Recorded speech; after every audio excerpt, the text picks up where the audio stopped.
Assalamualaikum warahmatullahi wabarakatuh dan salam sejahtera buat anak-anak semua. Selamat datang ke Sekolah Menengah Kebangsaan Tengku Abang Rahimah. Jadi kamu akan kenal saya lah. Nama Cikgu Ruzaini bin Abdul Rahim. Boleh panggil Cikgu Ruzaini. Di mana cikgu akan ajar bagi kelas kamu matematik tingkatan 1 bagi sesi 20-21. Tanpa melengahkan masa lagi, cikgu akan mulakanlah sesi pembelajaran kita pada pagi ini. Sebelum tu cikgu nak kamu lihat dahulu gambar yang cikgu tunjukkan pada kamu ini. Agak-agak ini gambar apa ni? Gambar apa ni kelas? Betul. So ini adalah gambar di gurun. Agak-agak di gurun ni cuaca ni sejuk ke panas? Panas. Betul. So di gurun ni, biasalah kamu semua pun tahu kan, suhunya sangatlah tinggi dan sangat panas keadaan di sana, di mana suhunya biasanya lebih tinggi lah daripada suhu di negara kita ni. Biasanya menjejah lebih daripada 40 darjah Celsius dan ke atas lah. Sangat panas. Ini untuk yang pertama. Yang kedua, nampak ni ada gambar orang, ada gambar penguin lagi ni. Kat mana ni? Ni cikgu print tanpa warna tapi kamu boleh nampak lah kat bahagian belakang tu ada saji. Ni di kawasan Antartika kan. Agak-agak kat sini berapa suhu dia? Adakah sama dengan yang tadi di gurun? Betul, tak sama. Dia lebih sejuk dan suhunya lebih rendah. Boleh dikatakan suhunya berapa? Sikit lagi. Suhunya kurang daripada negatif 14 darjah Celsius. Sangat sejuk. Kalau kita pergi kat sana, kita pakai pakaian biasa, tak lama lah sejuk sangat. So sangat berbahaya lah pada tubuh badan kita kalau kita tak pakai pakaian yang sepatutnya. Tapi kat Malaysia ni tak ada lagi kan saji kan? Ada ke saji? Belum ada belum turun lagi saji. Dan yang ketiga, apa ni? 2050 sea level. Ini 2030. Ini adalah kita nak sebut tentang apa ni? Ada idea tak?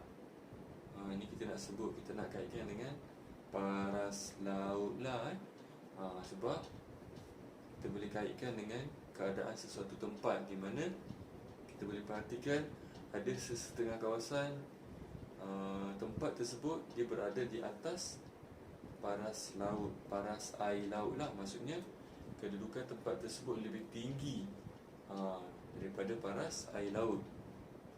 Dan ada juga sesebuah tempat tu berada di bawah paras air laut. Maksudnya sesebuah negara itu kedudukannya bawah daripada paras air laut. Kita nak kaitkan dengan ketinggian paras air laut bagi sesuatu tempat dan ketinggian dan sama ada tinggi ataupun rendah paras air laut tersebut lah. Itu yang kita nak cerita di sini. Tapi apa kaitannya dengan topik yang kita nak belajar pada hari ini kelas? Ada kaitannya. So kita nak kaitkan dengan apa di sini? So kalau kamu mulai kat sini, topik kita pada hari ini kita akan belajar tentang nombor nisbah bagi bab 1. Hari ini kita nak masuk tentang 1.1 dahulu, iaitu integer.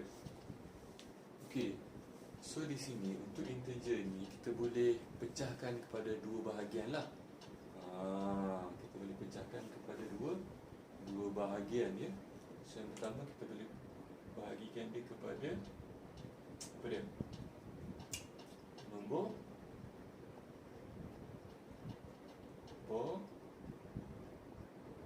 positif. Ini bahagian pertama. Dan bahagian yang kedua kita boleh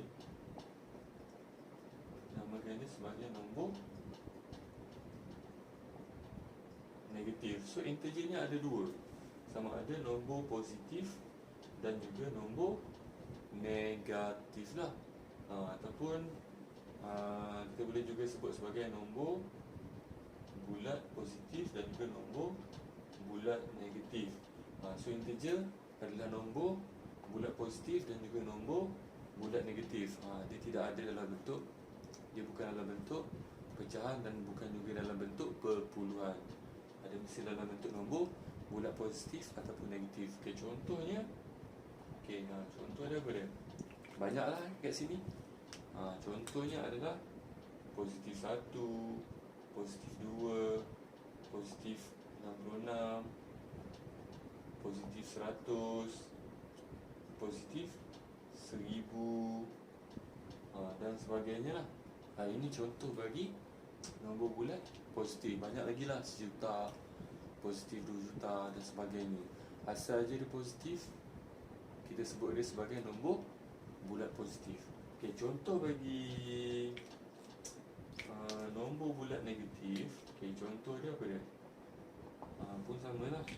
So kalau kita sebut nombor bulat negatif ni, dia mesti ada negatif lah kat depan dia. Ada tanda negatif, wajib kena ada. Tetapi bagi nombor bulat positif, kalau kita tak letak, katakan kita tak letak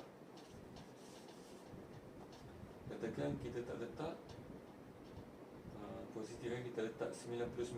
So 99 ni juga adalah dikira sebagai nombor bulat positif walaupun tidak ada tanda positif kat depan, tapi kita tahu bahawa ia adalah nilai positif. Bagi nombor bulat negatif, kita mesti letakkan tanda negatif, wajib. Contoh kat sini negatif 1.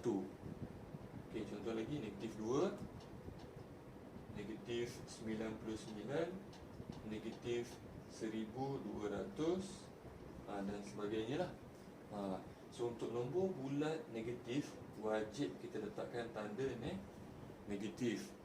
Tapi untuk nombor bulat positif, kalau ada positif di depan ni, kita akan sebut ia sebagai nombor bulat positif. Kalau tidak ada tanda positif kat depan ni pun, kita anggap dia sebagai nombor bulat positif lah. Boleh faham? Boleh dapat? Itu nombor bulat positif dan juga nombor bulat negatif lah. Cikgu padam.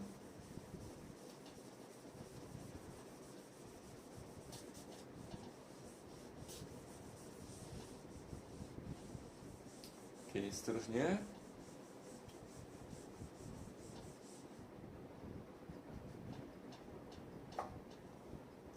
bagaimana pula dengan kosong?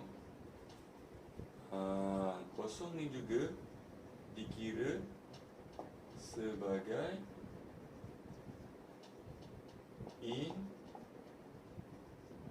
integer lah. Ni sifar. Cuma di sini sifar ini dia tidak tergolong dalam nombor bulat positif dan juga tidak juga tergolong dalam nombor bulat negatif. Tapi dia adalah integer juga. So setakat ni jelas? Jelas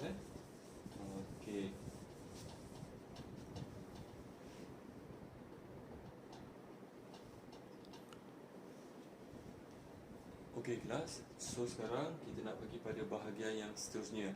Kalau tadi kamu dah kenal apa itu nombor bulat positif, nombor bulat negatif, sekarang kita nak gunakan pengetahuan kamu yang kamu dah dapat tadi dalam kita mewakilkan integer pada garis nombor. Apa itu garis nombor? Integer dah tahu, tapi apa itu garis nombor? So ini adalah garis nombor di mana sebelah kiri, ini kosong di tengah-tengah ni kan, betul? So kosong. So di sebelah kiri kamu, sebelah kiri kamu, kita akan tuliskan nilainya adalah nilai nombor bulat negatif. Nilai yang negatif. Tapi sebelah kanan sifar ini kosong, sebelah kanan di sini, ini dia, kita akan letakkan nilainya adalah nombor bulat positif. So saya harap kamu semua dah tahulah apa itu nombor bulat negatif, apa itu nombor bulat positif. Contoh dalam kes ini, Kalau di sini saya letakkan kosong, sepatutnya ke kanan nilainya positif. Katakan kita ambil sini 1, sini 2, sini 3, sini 4 dan seterusnya lah. Maksudnya di sini ke kanan nilainya akan sentiasa positif dan lebih besar daripada kosong, ataupun sifar. So kat sini terpulang sama ada kita nak letak positif ataupun tidak. Sebab apa? Masih lagi samalah. Bila mana kalau ada tanda positif ataupun tidak ada, maka ia juga dikira sebagai nombor bulat positif. Kita lihat pula di sebelah kiri sifar. So sebelah kiri sifar nilainya akan semakin kecil. Sebab tu kita letakkan tanda negatif. Ke kiri nilainya akan semakin kecil, mesti letak tanda negatif, wajib. Contoh kat sini kita letak negatif 1, kemudian negatif 2, negatif 3, negatif 4. So nilainya akan jadi semakin kecil. Itu yang kamu kena jelas kat sini.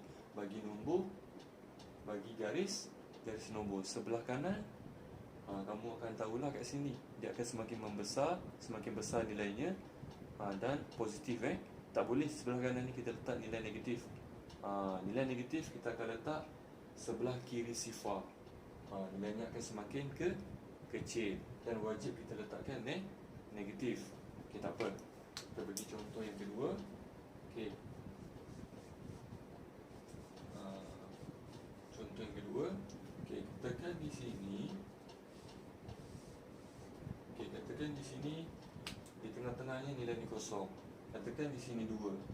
So selang kosong kepada 2, dia naik, meningkat sebanyak 2 lah. So kat sini mestilah 4. Jadi kosong, sifar, 2, 4, 6, 8. Kalau sebelah kiri sama saja. So negatif kan, jangan lupa letak negatif. So dia akan menurun sebanyak 2. So negatif 2, negatif 4, negatif 6, negatif 8. Nilainya akan jadi semakin kecil dan ada tanda negatif. Itu ke kiri. Ke kanan semakin meningkat nilai tersebut dan dia adalah positif. Okey, saya bagi contoh lagi supaya kamu lebih clear, lebih jelas. Okey, tak apa. Okey, contohlah kat sini. Saya letak sini 5.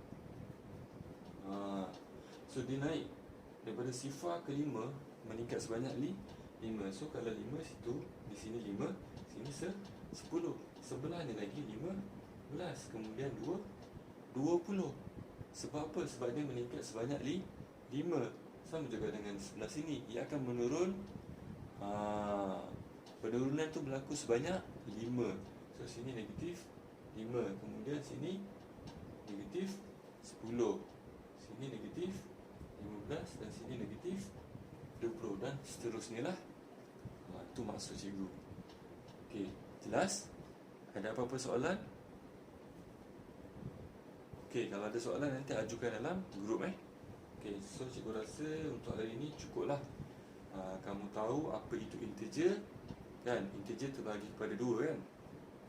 Satu dalam bentuk nombor bulat positif, satu dalam bentuk nombor bulat negatif. Jangan lupa juga, sifar juga merupakan integer, cuma ia bukanlah nombor bulat positif dan juga nombor bulat negatif.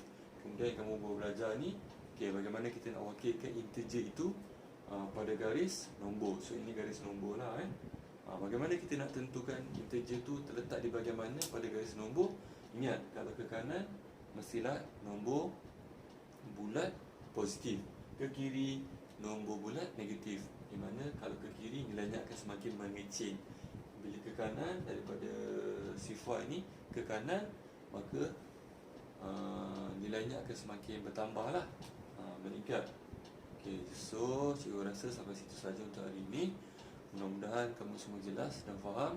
Seterusnya ada tugasan lah menanti kamu semua. Okey, jadi untuk hari ini saya sudahi dengan tasbih kifarah dan surah Al-Fatiha. Subhanallah. Bismillahirrahmanirrahim. Wal 'asri innal insana lafi khusr illal ladzina amanu wa amilus solihati wa tawassaw bil haqqi wa tawassaw bis sabr.